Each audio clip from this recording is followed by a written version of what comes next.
The idea of Black History Month started in Chicago in 1915. A man named Carter G. Woodson traveled from Washington, D.C. to participate in a national celebration of the 50th anniversary of emancipation that was sponsored by the state of Illinois. It was held at the Coliseum, which was the site of the 1912 Republican Convention, with thousands of Black people in attendance. This celebration is what inspired Woodson to form an organization to promote the scientific study of Black life and history. On September 9, 1915, Woodson met with A.L. Jackson and other people and formed the Association for the Study of Negro Life and History. In 1916, he published a journal called the Journal of Negro History. By 1924, he was a graduate member of Omega Psi Phi and urged his frat brothers to take up his work, which caused the creation of Negro History and Literature Week. Shortly after, they renamed it Negro Achievement Week. In 1926, Dr. Woodson sent out a press release announcing the celebration of Negro History Week. He chose February because of the birthdays of Abraham Lincoln and Frederick Douglass, whose birthdays are the 12th and the 14th.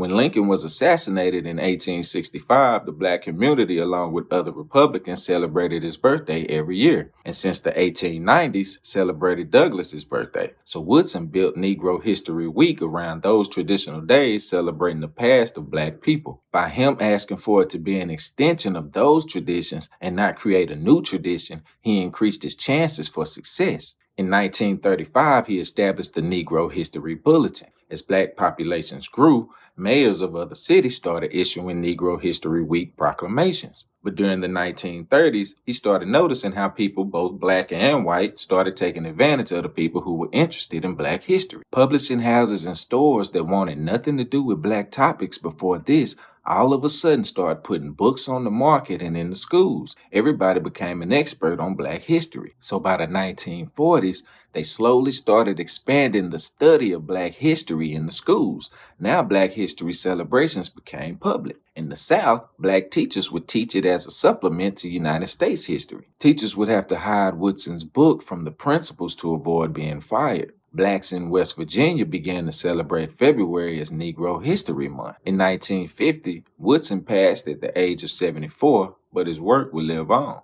In the 60s, during the Civil Rights Movement in the South, we had what was called freedom schools. They incorporated Black history into the curriculum to advance social change. In 1964, a man named Fred Hammurabi, who traveled all over the world and had founded the House of Knowledge, started celebrating Negro History Month in Chicago in the mid-60s. In February of 1969, the Black United students at Kent State University proposed Black